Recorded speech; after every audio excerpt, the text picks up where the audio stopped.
Hi everyone and welcome to lesson 2.3. We're going to talk about folder structures really quickly. Organisation is everything in Game Engine. If you don't get organised, you'll never find anything.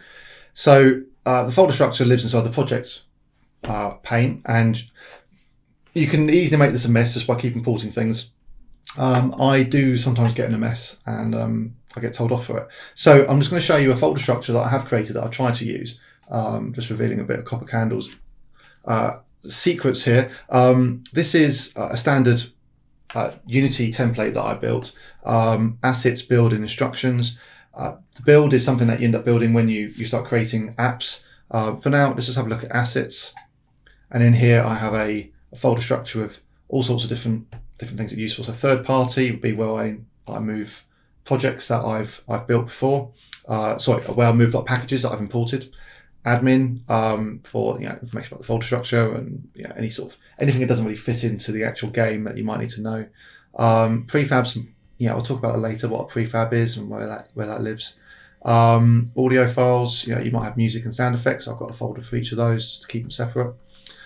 Scripts is quite important. You find that later on is you get a lot of scripts, and there's some for the editor and some that aren't. The editor scripts are things that live inside the Unity editor that you're using when you're working. So you might have scripts that are there to provide functionality to you while you're working, as opposed to scripts that get built into your game. So different versions of each.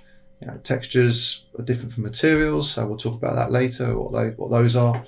You might want to have a folder structure like that to try and keep you organized. What I've got here, now you notice that I've imported my package here, standard assets. Hopefully yours have as well.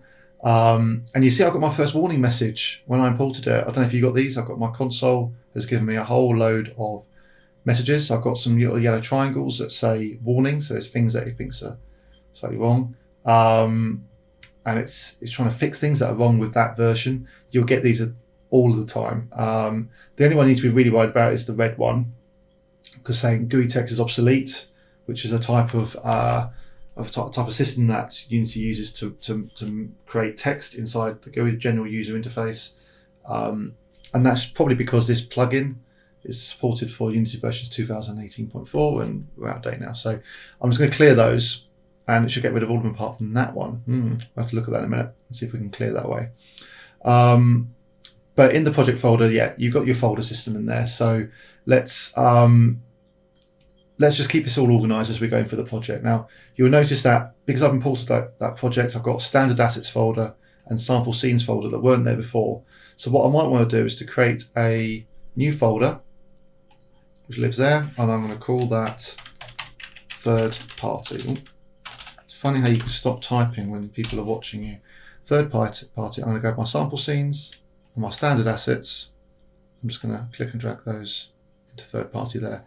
And it's going to do a bit of reorganizing again, and it's given me that new error message because it's updated it now because it's in a new place. Still can't clear it. So that's now where that lives. So if I download anything else as a package and it imports it into my project, I'm going to stick it in there. Now you might also want to eventually have a folder called content, so I'm going to create one of those. Content is really handy because that's where you end up keeping all of your actual models. So we're going to create another folder inside there, which is called 3D models. Actually, I'm going to change that to a lowercase d. There's a good reason for that. The D is different depending. 3D with a capital D means that it's something that you see in 3D, whereas 3 with a little d actually means something that is made to be 3D. I hadn't researched that once because I'm very sad. Another folder, we're going to have our textures. And I have another one, which is materials. And let's think, what else might I have? I might have some audio, so I might create an audio one. You can see this is already different from the folder structure created before. And what else might I have? I think I'll leave it there. If I have anything else, I can add it. But that's quite useful. Oh, videos. I might just make a video file. I often have video textures and things as well, so video files. So that means anything I've imported will live in there, and that's really handy if you need to move it into a different project later in the future, because anything you've imported that's part of your scene will live there. And actually, there's a materials folder here already, but we'll leave that. That's doing something different. We might move it and integrate it later on. Scenes is where our scenes live. So if you've created a scene like this one and you don't know where it is, it will be there. If we create a new scene, so it's File, Save As, I'm going to call this Unity Training. You should see it.